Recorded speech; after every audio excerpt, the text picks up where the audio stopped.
안녕하십니까. 6월 17일 아침 시황 방송을 시작하겠습니다. 간만에 미증시부터 살펴보겠습니다. 나스닥이 한 4% 정도 빠졌네요. 급락했습니다. 경기 침체 공포의 미증시 급락 이렇게 나오고 있고요. 이게 좀 웃긴 게 지난달에 어제 방송 때 제가 그 말씀드렸는데 지난달에 그 연준에서 금리 인상 발표 나올 때가 이날이었습니다. 양목 나오는 날. 금리 인상 0.5포인트 금리 인상을 하면서 연준 의장이 뭐라 그랬냐면 0.75포인트는 생각해 본 적이 없다 이렇게 이야기를 했습니다. 그래서 안도해가지고 상승을 했는데 급등했죠. 했는데 자고 나서 그 다음날 시장 반응이 뭐였냐면 물가가 높은데 연준에서 0.75포인트를 생각도 한 적이 없다 하니까 연준에서 그 물가 인상을 방어할 능력이 없다 이렇게 해갖고 실망해가지고 급락해 버렸습니다. 그리고 나서 그 이후에 물가가 계속 높게 나오니까요 완전히 급추락을 해갖고 쭉 빠져버렸죠. 이게 5월달에 있었던 일이고 이때도 마찬가지입니다.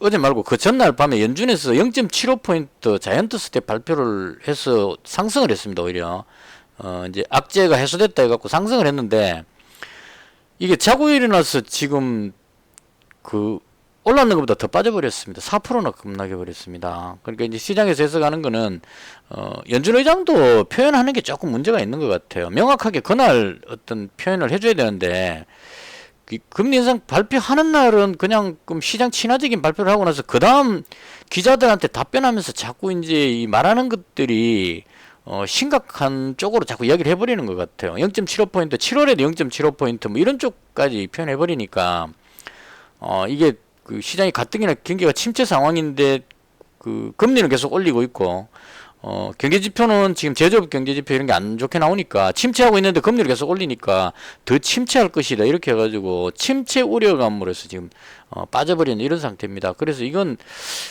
경기 침체 우려감이 해소되려면 물가부터 일단 잡아야 된다고 봐야 되고요. 제가 봤을 때 스태그플레이션이기 때문에 경기 침체만 일어나고 있으면 디플레이션 같으면 돈을 풀어버리면 됩니다. 해결책이 방법이 나오는데 이 물가가 너무 높기 때문에 스태그플레이션을 해결하기 위해서는 금리를 올리지 않을 수 없는 상황이 돼버렸고요. 금리를 올리면 지금 침체되고 있는 경제가 더 침체하게 된다 이렇게 되는 겁니다. 그러니까 당분간은 경기 침체를 하지 않을 수 없는 상황이 되어버렸습니다. 물가가 잡히지 않는 이상은 연준은 계속 금리를 올릴 것이고 그 압박으로 인해서 경기는 점점 더 침체될 겁니다. 사람들의 소비 여력은 더 줄어들 거기 때문에 마찬가지죠. 뭐 비트코인이나 증시에 투자하는 투자금도 자꾸 줄어드니까 이자 부담이 크니까 그 부분으로 인해서 침체로 인해서 증시가 계속 내려가야 되는 그런 상황인 것 같습니다. 그래서 아래쪽으로 좀 확 빠져가지고 바닥을 확인하고 물가를 잡고 그 다음 돌려야 된다 이런 생각이 들고 제가 그나마 좀 희망을 가졌던 것은 러시아 우크라이나가 이제 더 이상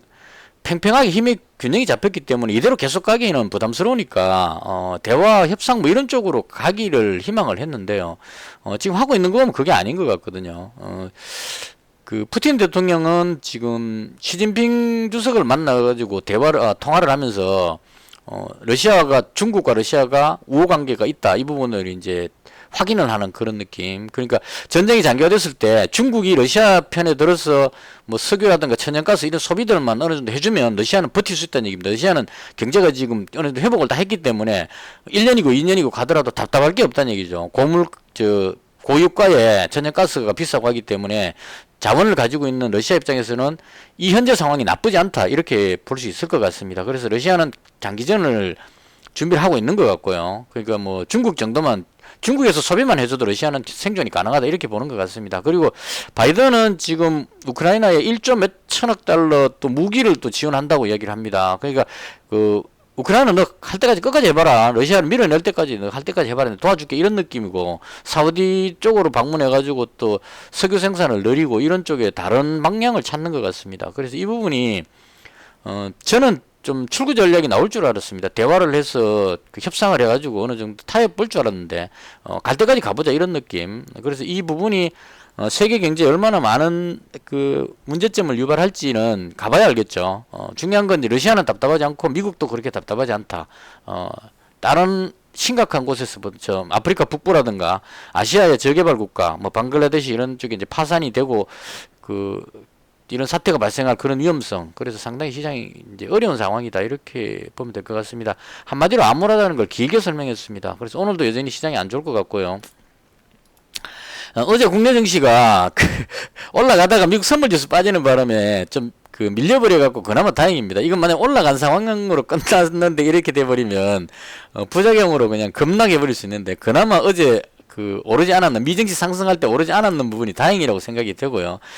또 한 가지는 외국인하고 기관이 코스닥에서 한 1,000억 정도 매수했기 때문에 이 사람들이 갭으로 떨어졌을 때 매도를 할 것이냐, 그건 아닌 것 같거든요. 그래서 방어를 하려고 약간 시도를 하지 않을까, 이렇게 생각을 합니다. 그래서 하락 쪽의 압박은 느낄 것 같은데 조금 지켜보긴 지켜봐야 될 것 같습니다. 그래서 일단 금요일이기도 하고 시장 상황이 상당히 안 좋은 그런 상황이고요. 개인적으로 어떻게 할 것이냐, 이 부분만 말씀드리고 끝내겠습니다. 방송 길게 하려고 해도 요즘 뭐 너무 희망이 없어가지고 일단 어제 아침부터 제가 계속 말씀드렸는데 일본 계좌에 잔고 500만 원을 마지노선으로 해가지고 500만 원 깨지면 다 손절하겠습니다. 손절하고, 그러니까 뭐 종목의 어떤 이런 의미보다는 금액적으로 완전히 손절 라인 잡아갖고 500만 원 되면 손절하고 좀 쉬고 나서 그다음 다시 700만 원 맞춰가지고 이쪽에서 200만 원 옮겨가 700만 원 맞춰서 새 출발하는 쪽으로 그래서 500만 원, 제가 생각할 때 오늘 500만 원 깨질 것 같지는 않고요. 일단은 다른 매매 자체를 하지 않을 겁니다. 이대로 홀딩하고 깨지면 손절하고 당분간 쉬는 쪽으로 그렇게 대응을 하겠습니다. 다른 종목 뭐 갈아타고 이런 쪽은 해룡 실리콘 이 종목 쪽을 지금 약간 보고 있긴 한데요. 이 종목 지금 왜냐면 이 전쟁 장기화 이런 게 있어가지고 요거 잠깐만 보고 끝낼게요. 예, 일부 고려정강 비중이 높기 때문에 일부 줄여가지고 해룡 실리콘 쪽으로 일부를 옮기는 이런 쪽 한번 생각하고 있고, 일단은 500만원 마지노선 이렇게 해서 대응하도록 그렇게 하겠습니다. 이것으로 해서 오늘도 힘든 장이 될 것 같고요. 일단은 여전히 홀딩 관점으로 대응을 하겠습니다. 어려운 시장이고요. 거듭 말씀드리지만 생존을 위해서 최선을 다해야 되는 그런 시기가 아닐까 생각합니다. 방송은 여기서 마치겠습니다. 감사합니다.